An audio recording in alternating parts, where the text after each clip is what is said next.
Hey, um, so today I'm gonna be just talking about my dad. My dad is, well, it's very special to me. He's actually someone who I would credit with where I am in life, and aside from the obvious that, yeah, he's my dad, but I credit my dad with a lot of my own natural curiosity and desire for knowledge. When I was growing up, my dad's never been 100% health wise. Um, as I've been growing up, he's spent many bouts in the hospital, and unfortunately, that's something that I tend to remember a lot. There were times where he'd spend 2 months or more straight.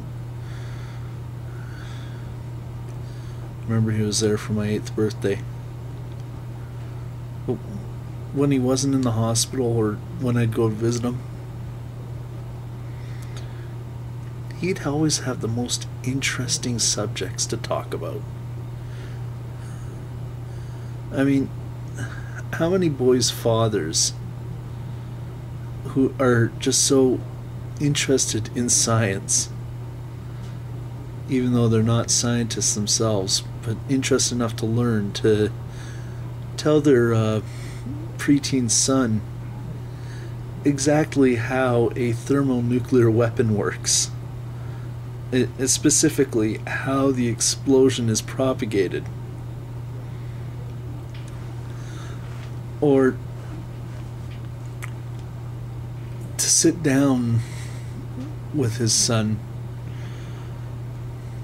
and when it was time for the school science fair, I loved having my dad around, because, yeah, he would come up with the ideas for the projects that we do. I mean, an elementary student really does not fully understand aerodynamics.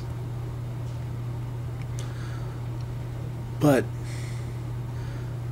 my dad put together a science project and made me sit there with him through the entire assembly. So thoroughly what did he have me engrossed in the process of him building my science project for me, that when the judges came around to talk to me about it, they gave me a first place because they knew, like those little kids who had fathers built volcanoes and filled them with baking soda and vinegar and red food coloring so it looks like it explodes. Yeah, any parent can do that, but okay. My dad making it was one, it was a display on aerodynamics. I was able to explain exactly what the process was.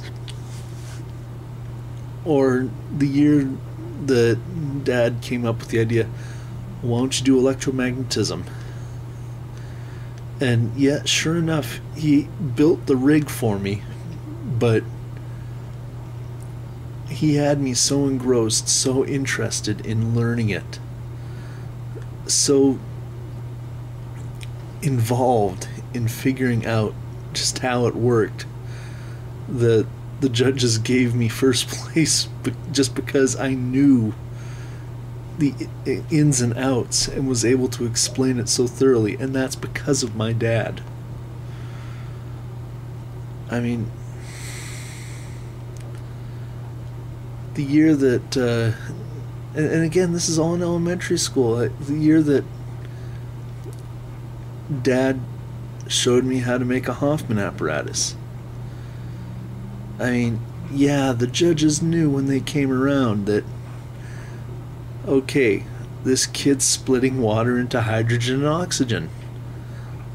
That's nice looking, but there's no way he did this on his own.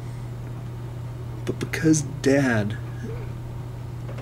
made the subject so damn interesting, they were impressed. And I credit my win from Dad, but not because he put things together, but because he was a great teacher. Sometimes I wish Dad actually became a teacher, but he was a systems analyst. He helped plan for disaster recovery for government computing centers. My dad never did stop. In fact, he still goes on and looks things up. And he's so curious for a man in his 60s who's right now retired due to his health. I mean, this is a man who really is suffering from it's a disease called Crohn's disease. And it gives him bouts of pain that are so incredible. But he still takes the time to learn new things. He started getting curious about nuclear energy recently. And now he's part of the Canadian Nuclear Society. I mean, he's doing what he can, but he's learning so much and getting other people interested too. He's also got a great big heart. He's always been willing to do what he can to help his children, all 5 of us. I love my dad. And I worry. I worry that one of these days I'm going to get that phone call because of Dad's illnesses. I am truly worried that any minute could be that call where I either have to get to the hospital right away to see him one last time, or he's already gone.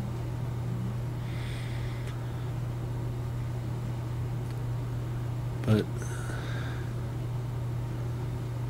all I know is that I'm always gonna remember my time with Dad.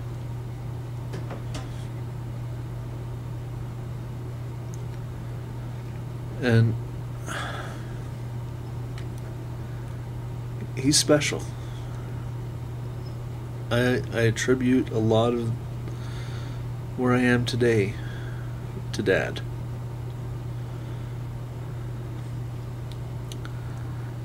Well, thanks for listening.